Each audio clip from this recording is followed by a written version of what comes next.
दोस्तों, विचार विमर्श में आपका स्वागत है।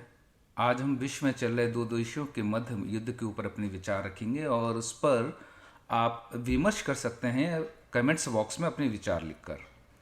रूस और यूक्रेन के बीच युद्ध चलते हुए आज 39 दिन हो गए हैं और इस युद्ध को विराम मिलता हुआ किसी भी सूरत में नजर नहीं आ रहा है। जिन नाटो देशों के दम पर यूक्रेन कूद रहा था और अभी भी कूद रहा है, उन नाटो देशों से यूक्रेन को किसी भी प्रकार का प्रत्यक्ष सपोर्ट मिल रहा हो ऐसा नज़र नहीं आ रहा है। फिर भी यूक्रेन के राष्ट्रपति जेलेंस्की अपने देश को पूरी तरह से बर्बाद करने के लिए भरसक प्रयत्न करते हुए हर दिन नजर आ रहे हैं। हैरानी की बात है, कोई देश जो कमज़ोर हो और जिसे अन्य देशों का समर्थन युद्ध में ना मिल रहा हो, उसके बावजूद भी अपने अस्तित्व को मिटा देने के लिए तुला हो, ऐसा पहली बार नजर आ रहा है। अमेरिका ने तो एक बार फिर से यह साबित कर दिया है कि वह कमज़ोर देशों को अपना मोहरा बनाकर वहाँ की राजनीतिक, भौगोलिक, सांस्कृतिक परिस्थितियों और वहाँ के निवासियों के जीवन की परिस्थिति को बिगाड़ कर ही दम लेता है, ताकि अमेरिका की विश्व शक्ति कहलाने की जो चाहत है वो उसकी बनी रहे। इसका ताज़ा उदाहरण अफगानिस्तान है, जिसकी परिस्थिति को हमने हाल में ही देखा है। उसकी हालत बद से बदतर होती चली जा रही है और उसकी बदतर होती हुई हालत का दोषी क्या वहाँ की जनता है या वहाँ की सरकार थी जिसने अमेरिका पे भरोसा किया था। अमेरिका की अफगानिस्तान पर आक्रमण करने की सिर्फ दो वजह थी और सिर्फ अमेरिका के स्वार्थ के लिए ये वजह मानी जाएंगी। पहली वजह थे कि अमेरिका 9/11 आतंकवादी हमले का बदला जो अलकायदा ने किया था उसे लेना चाहता था और ओसामा बिन लादेन को जिंदा पकड़ सके, यह उसकी कोशिश थी, ताकि अमेरिका विश्व में सभी देशों को समझा सके कि वो विश्व शक्ति था और आज भी है। दूसरी वजह थी कि रूस विश्व शक्ति बन के ना उभरे, क्योंकि सोवियत संघ से टूटने के बाद सोवियत संघ के अतीत का एकमात्र बड़ा देश रूस है जो अमेरिका से सीधी टक्कर रखता है। इसलिए अमेरिका ने अफगानिस्तान पर नाटो देश के संविधान अनुच्छेद 5 का इस्तेमाल करते हुए नाटो देश की सेना के साथ अफगानिस्तान में हमला किया और वहाँ की संप्रभुता पे पूरी तरह से 20 साल तक राज किया। न जाने कितने प्रकार के खनिज उसने वहाँ से आयात किए हों, इस विषय पर अमेरिका और नाटो संघ के देशों को छोड़कर कोई नहीं जानता। वहाँ पे अमेरिका 20 साल तक रहा और अफगानिस्तान का अंत जिस प्रकार से हुआ वो सभी लोगों ने देखा है। अब बात करते हैं यूक्रेन के राष्ट्रपति जेलेंस्की की। यूक्रेन की जनता ने एक मस्खरे यानी हास्य कलाकार को अपना प्रमुख बना दिया, जो कि इतिहास में सबसे बड़ी भूल के रूप में माना जाएगा। एक हास्य कलाकार, एक अनुभवहीन व्यक्ति राजनीति नहीं कर सकता, कम से कम यह बात तो वहाँ की जनता को समझना चाहिए था। एक हास्य कलाकार अपनी कलाकारी अदा से लोगों के जीवन में खुशियाँ लाता है, पर जेलेंस्की यूक्रेन के लोगों के जीवन में सिर्फ बर्बादी और मौत ही लाए हैं। जेलेंस्की ने यूक्रेन की जनता को और युद्ध को भी ठीक उसी प्रकार से समझा और जाना जैसे कि वो अपने हास्य नाटक के प्रदर्शन की समझ रखते हैं। लोग ताली बजाएंगे और उनकी वाहवाही करेंगे, ऐसी सोच के कारण जेलेंस्की यूक्रेन की बर्बादी को समझ ही नहीं पाए।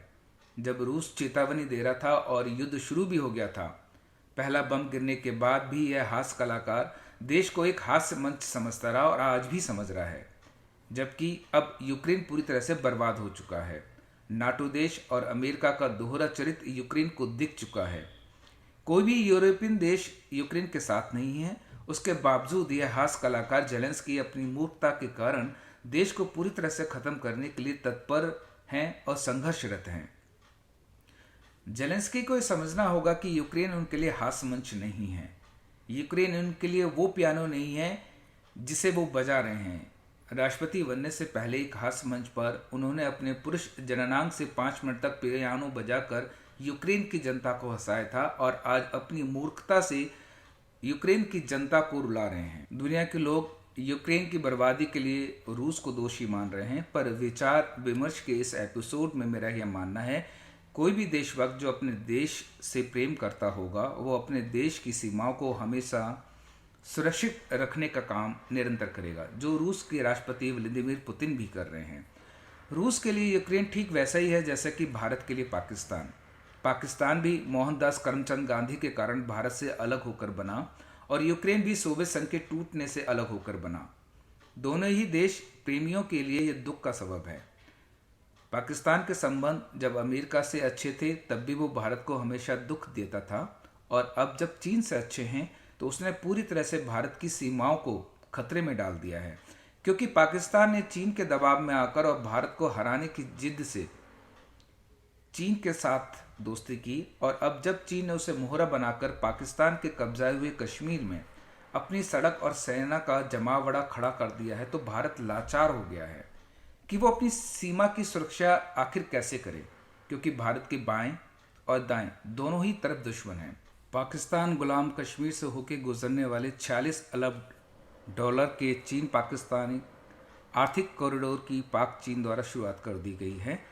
चीन ग्वादर बंदरगाह में भी काम शुरू कर चुका है। इस परियोजना के तहत चीन के जिनजियांग प्रांत को पाकिस्तान के ग्वादर बंदरगाह से रेल, सड़क आदि परिवहन माध्यमों के जरिए जोड़ा जाएगा। इसके तहत चीन गुलाम कश्मीर में सड़क, रेल नेटवर्क, ऊर्जा प्लांट आदि ढांचागत निर्माण का काम करेगा। गौरतलब है कि यह आर्थिक गलियारा 3000 किलोमीटर लंबा है, जिससे सटे अक्साई चीन इलाके को लेकर भारत और चीन में काफ़ी पुराना विवाद भी है।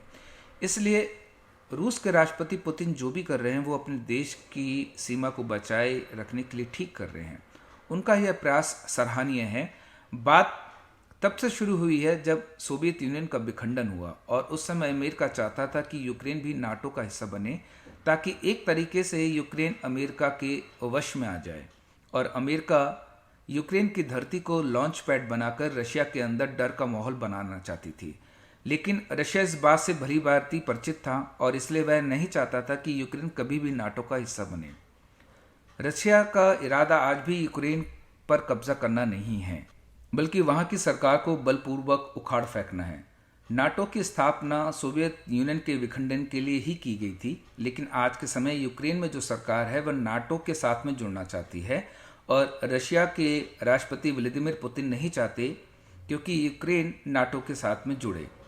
यह अपने आप में रशिया के लिए खतरा साबित हो सकता है। इसलिए बार बार मना करने के बावजूद भी यूक्रेन ने नाटो के साथ मिलने की जिद नहीं छोड़ी, और 2008 में नाटो के साथ जुड़ने की इच्छा जताई। तब से चली आ रही इस तनातनी की वजह से अंत में रशिया ने यूक्रेन पर हमला कर दिया।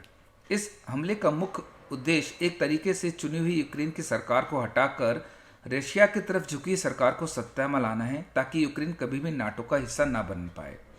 समझना तो यूक्रेन की जनता को है, जो झूठे अभिमान में जी रही है और दिन प्रतिदिन बचे हुए लोगों को मौत के मुंह में धकेल रही है। यूक्रेन की जनता को चाहिए कि वे जेलेंस्की को कहें कि रूस के साथ में समझौता करके बचे हुए लोगों को जिंदगी का सुकून दें। यूक्रेन की जनता को जेलेंस्की का यह मजाक सदियों तक याद रखना होगा कि एक मस्खरे को सत्ता की चाबी देने का अर्थ सिर्फ विनाश ही होता है।